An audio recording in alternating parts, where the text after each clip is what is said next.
मित्रांनो, नवी मुंबई आंतरराष्ट्रीय विमानतळ, ज्याला आता लोकनेते डी.बी. पाटील नवी मुंबई आंतरराष्ट्रीय विमानतळ म्हणून ओळखले जाते. हा नवी मुंबई आंतरराष्ट्रीय विमानतळ लिमिटेड द्वारे विकसित केलेला एक बांधकामाधीन प्रकल्प आहे. वार्षिक 60 दशलक्षहून अधिक प्रवाशांना हाताळण्यासाठी 4 टप्प्यात हा मेगा प्रकल्प आखण्यात आला आहे.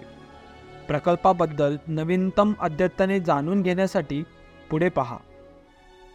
2018 मध्ये नवी मुंबई आंतरराष्ट्रीय विमानतळाच्या अंमलबजावणीसाठी महाराष्ट्र शहर आणि औद्योगिक विकास महामंडळ ची नोडल एजन्सी म्हणून नियुक्ती करण्यात आली होती. प्रकल्पाच्या अंमलबजावणीसाठी प्राधिकरणाने DBFOT मॉडेलचा अवलंब केला. डिझाईन तयार करणे, वित्तपुरवठा करणे, ऑपरेट करणे आणि हस्तांतरित करणे, सार्वजनिक खाजगी भागीदारी अंतर्गत करार, विमानतळ 2032 पर्यंत पूर्ण करण्याचे 4 टप्प्यात नियोजन करण्यात आले आहे. विमानतळासाठी एकूण जमीन सुमारे 2860 एकर एवढी आहे. प्रकल्पाच्या पहिल्या टप्प्यात 2 धावपट्ट्या बांधल्या जाणार असून ताशी 80 उड्डाणे हाताळली जातील. हा प्रकल्प डिसेंबर 2020 मध्ये सुरू होणार होता. तरीही कोविड-19 प्रेरित लॉकडाऊन, स्थानिकांचा विरोध आणि भूसंपादनात झालेला विलंब आणि आर्थिक बंद अशा अनेक कारणांमुळे याला विलंब आला. नवी मुंबई विमानतळाच्या उभारणीतून अपेक्षित कनेक्टिव्हिटीला मोठ्या प्रमाणात चालना मिळण्याव्यतिरिक्त हे अनेक मनोरंजन हायलाइट्स देखील चर्चेत आहेत.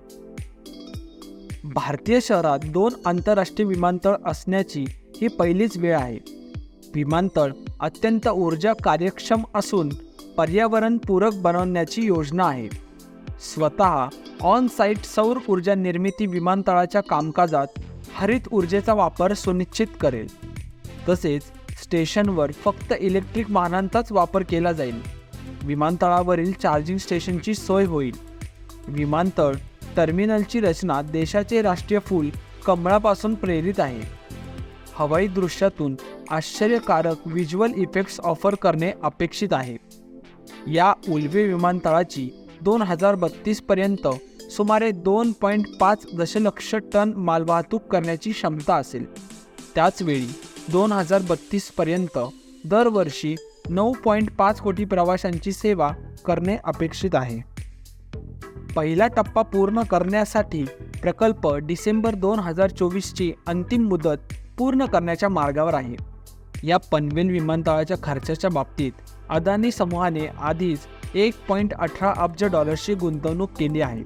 त्यात शहर आणि औद्योगिक विकास महामंडळ ऑफ महाराष्ट्र लिमिटेडकडून 498 दशलक्ष आणि अदानीकडून 234 दशलक्षच्या इक्विटी इन्फ्युजनचा समावेश आहे. या व्यतिरिक्त अदानी समूहाने बँकांकडून 2,900 कोटी रुपयांचे कर्ज उभारले आहे आणि सिडको आणि अदानी संयुक्तपणे 1,511 कोटी रुपये अधिक गुंतवणूक करतील.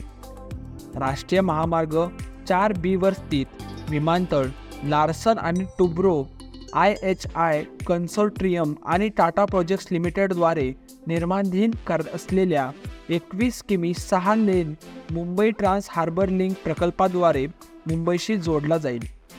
पहिला टप्पा पूर्ण झाल्यानंतर नवी मुंबई आंतरराष्ट्रीय विमानतळ सुविधा वर्षाला 10 दशलक्ष प्रवासी, दुसऱ्या टप्प्यात 25 दशलक्ष प्रवासी आणि शेवटी 2032 पर्यंत वर्षाला 60 दशलक्ष प्रवासी हाताळेल. 3,700 मीटर लांबीचे आणि 60 मीटर रुंद रनवे 1.55 किमी अंतरावर आहेत.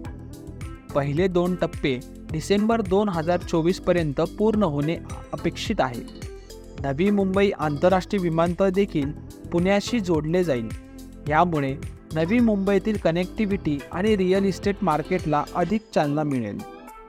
तर मित्रांनो, ही होती नवी मुंबई आंतरराष्ट्रीय विमानतळाबद्दलची संपूर्ण माहिती.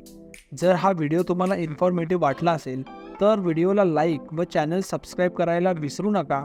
तसेच या नवी मुंबई आंतरराष्ट्रीय विमानतळाबद्दल तुमचे विचार कमेंटमध्ये सांगायला विसरू नका.